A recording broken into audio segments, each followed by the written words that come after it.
Assalamualaikum warahmatullahi wabarakatuh. Salam sejahtera. Warahmatullahi wabarakatuh. Salam sejahtera untuk kita semua.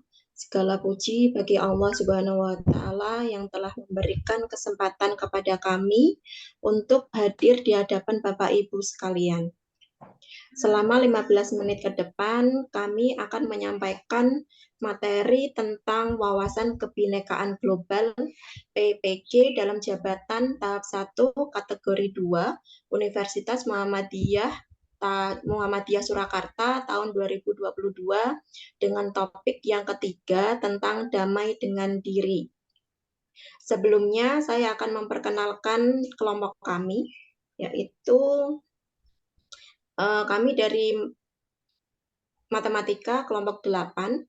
Untuk anggota kelompoknya yang pertama ada Pak Dodi Aprilianto, yang kedua Ibu Esti Nugrahani, yang ketiga Pak Janatu Rahmawan, yang keempat saya sendiri Lia Lutfitasari, yang kelima ada Bu Nurma Hidayati, yang keenam ada Bu Ristiana Eviria, dan yang terakhir ada Bu Titik Trimardani. Oke, langsung saja kita mulai. Untuk materi yang pertama tentang capaian pembelajaran yang akan disampaikan oleh Ibu Nurma. Untuk Ibu Nurma dipersilahkan. Ya, terima kasih Bu Lia. Untuk capaian pembelajaran pada topik yang ketiga, berdamai dengan diri sendiri, yaitu yang pertama, mampu memahami konsep tentang ragam identitas diri. Yang kedua, mampu memberikan contoh sikap welas asih pada diri sendiri. Gitu Bu Lia. Oke, Bu Nurma. Terima kasih Bu Nurma untuk pemaparan capaian pembelajarannya. Yang selanjutnya tentang pertanyaan pemantik oleh Bu Esti. Untuk Ibu Esti dipersilahkan. Ya, terima kasih Bu Lia. Untuk pertanyaan pemantik, mulai dari diri. Untuk pertanyaan yang pertama, pernahkah Anda merasa minder dengan diri Anda sendiri? Kemudian untuk pertanyaan kedua, apakah Anda pernah berpikir untuk menyembunyikan identitas diri Anda? Kemudian untuk pertanyaan pemantik ketiga, apakah Anda selalu berusaha mengejar standar orang lain daripada mengenali potensi diri Anda? Terima kasih Bu Lia, waktu saya kembalikan kepada Bu Lia. Terima kasih Bu Esti untuk pemaparan pertanyaan pemantiknya. Untuk selanjutnya mengenai aktivitas dan refleksi yang akan dibacakan oleh Bu Risti. Kepada Ibu Risti dipersilahkan. Iya, terima kasih atas waktunya yang diberikan kepada saya. Untuk aktivitas kali ini ada aktivitas galeri diri. Yang pertama, gambarlah diri Anda di posisi tengah pada kertas HVS. Yang kedua, perlihatkan gambar diri Anda di layar kamera dan ceritakan sedikit tentang diri Anda. Setelah melihat gambar diri Anda, ceritakan apakah kelebihan yang terdapat dalam diri Anda. Setelah aktivitas ini, ada refleksi. Untuk refleksi, dari galeri diri tadi, renungkan beberapa pertanyaan berikut. Yang pertama, apakah Anda merasa bahwa diri Anda spesial? Yang kedua, apakah Anda merasa percaya diri dengan kelebihan yang Anda miliki? Yang ketiga, apakah persamaan kelebihan Anda dengan orang lain bisa menjadi identitas bersama? Demikian yang bisa saya sampaikan. Waktu saya kembalikan kepada Ibu Lia. Terima kasih. Terima kasih Bu Risti. Bapak Ibu setelah melakukan aktivitas dan refleksi tadi, pertama tadi kan kita berkaca kepada diri kita sendiri, bagaimana diri kita, terus merefleksi. Untuk refleksi tadi ada apa saja, Pak Dodi, tolong yang slide refleksi dulu, refleksi. Nah, ini setelah melakukan aktivitas tadi, kita bisa merefleksi diri kita sendiri, ya. Apakah diri kita spesialnya itu terletak di mana, terus percaya diri kelebihan kita itu apa, kita tonjolkan kelebihan kita. Terus kelebihan kita dari orang lain itu apa. Jadi kita tidak perlu minder, kita tidak perlu membeda-bedakan atau orang itu seperti ini gitu. Jadi kita harus merasa spesial. Oke, terima kasih Bu Esti. Untuk selanjutnya, setelah melakukan refleksi tadi, kita bisa merenungkan pertanyaan tadi. Untuk kali ini akan kita lanjutkan tentang memahami konsep bagaimana kita memahami setiap orang memiliki banyak identitas. Untuk konsep yang pertama ini tentang setiap orang punya banyak identitas akan dibacakan oleh Pak Janatu. Silakan Pak Janatu.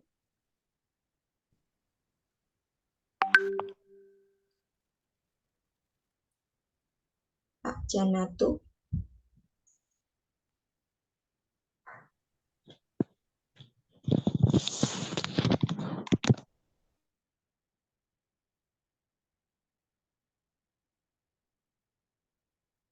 Pak Janatu masih. Oh, berarti mungkin bisa diganti saya Bu lanjutkan Titik. saja. Iya. Untuk konsep yang pertama yaitu setiap orang punya banyak identitas. Mari kita saksikan dulu videonya bersama-sama. Ini kamu, bukan dia. Kamu yang beda dengan dia atau mereka. Kamu yang punya nama, tanggal lahir, dan orang tua yang beda dengan orang lain. Sebuah identitas. Kamu baru datang ke kampus, bertemu orang-orang dengan identitas berbeda. Kadang kamu penasaran, membandingkan satu sama lain, lalu mengelompokkan tiap orang. Bagaimana kamu akan melakukannya? Kamu lihat geng kecil yang suka barengan kemana-mana. Rupanya mereka teman sejak SMA. Kamu pun jadi mengelompokkan teman-teman barumu ini berdasarkan asal sekolah. Tapi ada juga yang gak punya teman sekolah. Mereka ngumpul dengan teman sekampung. Kamu lalu perlakukan teman berdasarkan kelompok asal daerah atau suku. Lalu mahasiswa baru dikumpulkan sesuai pilihan fakultas. Kamu mulai berkelompok dengan teman sefakultas dan punya identitas bersama sebagai mahasiswa di fakultas tersebut. Kita lahir dengan identitas seperti suku, agama, warna kulit, dan bertambah lewat pilihan sendiri atau diberikan orang lain, hingga kita punya banyak identitas. Soal mana yang paling penting, beda-beda tiap orang. Ada saja yang terlalu bangga dengan identitasnya, hingga merasa berhak merendahkan yang lain. Ada juga yang terlalu minder, sampai tergoda membela identitasnya secara ekstrim. Beda identitas itu wajar, namun mungkin kita perlu cara pandang yang benar soal identitas. Coba lihat baik-baik, mungkin kita beda dalam satu identitas, tapi sama dalam identitas lain.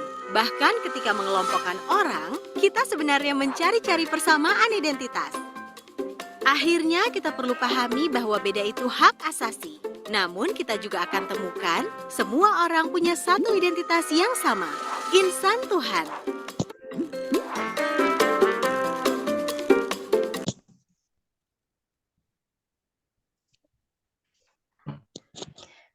Ya, berikut videonya tadi sudah disampaikan. Ini di sini saya bacakan ya untuk yang setiap orang punya banyak identitas. Di sini mungkin kita punya kesamaan identitas suku dengan seorang namun berbeda identitas agamanya. Kemudian yang kedua, ada identitas yang kita terima begitu saja sejak lahir dan tidak bisa diubah. Ada juga identitas yang bisa kita bangun dan bisa kita ubah. Kemudian yang ketiga, ada identitas yang kita anggap sangat penting. Jika seseorang merendahkan identitas tersebut, kita akan merasa sangat tersinggung. Demikian pemaparan saya untuk konsep yang pertama. Ibu Lia, waktu saya kembalikan. Terima kasih Bu Titik untuk pemaparan konsep yang pertama. Untuk selanjutnya ada konsep yang kedua tentang menggunakan standar diri sendiri yang akan disampaikan. Mungkin bisa Bu Titik lagi untuk konsep duanya. Oh ya, terima kasih Ibu. untuk konsep 2 yaitu gunakan standar diri sendiri. Mari kita saksikan dulu videonya, kemudian nanti akan kita bahas bersama. Yuni, seorang siswi di sebuah SMA, berasal dari keluarga sederhana. Tapi karena ingin dihormati dan diterima, Yuni mengaku sebagai anak orang kaya. Gaya busana dan bicaranya diatur sedemikian rupa. Tapi diam-diam teman-temannya tak percaya. Mereka mencari tahu kondisi Yuni yang sebenarnya. Hingga akhirnya Yuni ketahuan identitas aslinya. Karena malu, akhirnya Yuni tak pernah lagi muncul di sekolahnya. Kisah Yuni ini kisah nyata. Kita bisa temui di lingkungan remaja. Rata-rata siswa hari ini merasa minder karena tidak memiliki apa yang orang lain miliki. Baik itu fisik, prestasi, maupun sifat khusus. Menurut hasil FGD kami dengan para guru di 4 sekolah yang ada di Jawa Barat, bahwa dari 1 dari 4 siswa merasa minder karena fisik, dan 1 dari 5 siswa merasa minder karena nggak punya prestasi seperti orang lain. Hasil survei online kami terhadap remaja menunjukkan mereka tak mau menerima diri agar diterima dan dihargai. Bukannya sibuk menemukan dan mengenali potensi diri, mereka malah sibuk mengejar standar umum. Orang yang berkulit gelap sibuk memutihkan kulitnya karena iklan membuat standar kecantikan itu identik dengan kulit cerah. Yang keriting meluruskan rambutnya karena standar umum wanita anggun adalah berambut lurus terurai. Jika kita sibuk mengejar standar itu, coba pikirkan beberapa hal ini. 1. Setiap orang itu unik, gak mungkin ada satu standar yang cocok untuk semua. Setiap orang bisa punya standarnya masing-masing. Kalau standar orang ganteng itu mancung dan tinggi, lalu bagaimana dengan orang yang pesek dan pendek? 2. Standar itu diciptakan oleh iklan, industri, sinetron, atau budaya. Orang yang gagal membuat standar buat dirinya bakal jadi sasaran empuk buat para pencipta standar. Merekalah yang bakal jadi korban iklan dan pengaruh lingkungan. 3. Standar itu relatif. Beda tempat, beda standar. Di Mauritania, sebuah negara di wilayah Maghreb di Afrika Utara Barat, misalnya orang yang cantik adalah orang yang berbadan subur. Di Jepang, yang dianggap cantik itu yang giginya gingsul. Beda waktu bisa beda standarnya.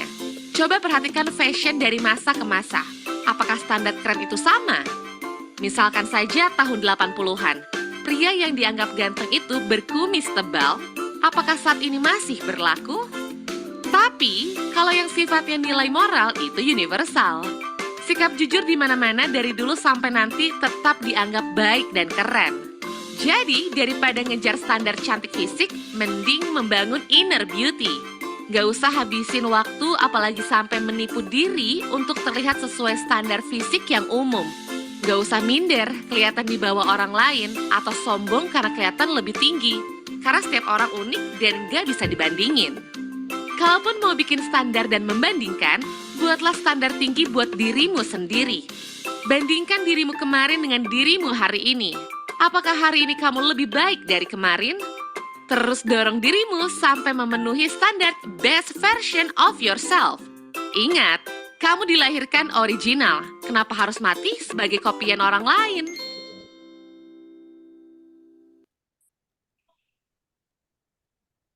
Ya, demikian untuk tayangan video dari konsep 2, yaitu gunakan standar diri sendiri. Berdasarkan video tadi, dapat disimpulkan bahwa setiap orang itu unik dan tidak bisa dibandingkan dengan yang lain. Yang kedua, standar umum tidak bisa dijadikan patokan untuk mengukur diri sendiri. Yang ketiga, standar itu berbeda di setiap tempat dan waktu atau zaman. Kemudian selanjutnya, standar diri kita adalah lebih baik dari hari kemarin. Dan yang terakhir, jadilah diri sendiri tanpa meniru standar orang lain. Ya, demikian pemaparan untuk konsep 2, Ibu Lia. Saya kembalikan untuk waktunya. Terima kasih. Terima kasih Bu Titik atas pemaparannya konsep 2 tentang menggunakan standar diri sendiri. Untuk selanjutnya, ke konsep 3, tentang welas asih pada diri sendiri. Untuk konsep 3 dan aplikasinya akan disampaikan oleh Pak Dodi. Untuk Pak Dodi dipersilahkan. Matur nuwun Bu Lia. Ya, di sini saya akan mencoba menerangkan tentang konsep 3, yaitu tentang welas asih pada diri atau self compassion. Yaitu, jika kita mencintai diri kita sendiri terlalu berlebihan, itu tentunya menjadi hal yang kurang baik atau biasa disebut itu narsis. Sebaliknya, ketika kita merasa diri kita itu paling malang di dunia ini, hal tersebut juga membuat diri kita kurang baik atau self-pity. Sebaliknya, mencintai atau menerima diri secara utuh itu dilakukan secara seimbang atau tidak berlebihan. Terus, bagaimana caranya? Caranya yaitu ada 3 komponen untuk melatih mencintai diri sendiri, yaitu menumbuhkan kebaikan diri atau kita mengekspresikan cinta dan penerimaan terhadap diri kita sendiri. Kemudian menumbuhkan kesadaran diri, coba ambil napas yang dalam dan sadari apa yang terjadi di dalam diri kita tanpa menghakiminya. Kemudian menumbuhkan keterhubungan, maksudnya memperluas kesadaran kita kepada semua makhluk dan mengakui bahwa setiap orang itu mengalami pengalaman yang sulit. Kemudian untuk ada 6 yang dapat dilakukan untuk memulai mencintai diri kita sendiri, yaitu salah satunya 1, buat batasan dirimu dengan orang yang toksis dan mengganggu hidupmu. Kemudian yang kedua, berhenti menunggu sampai kamu merasa sempurna. Mulailah dari sekarang dan hadapi apapun yang akan terjadi ke depan.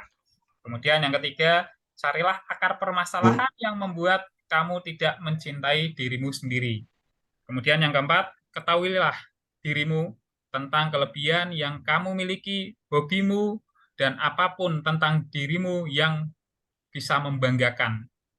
Yang kelima, ketahuilah bahwa kamu sangat berharga, atau walaupun banyak orang yang menganggap sebaliknya.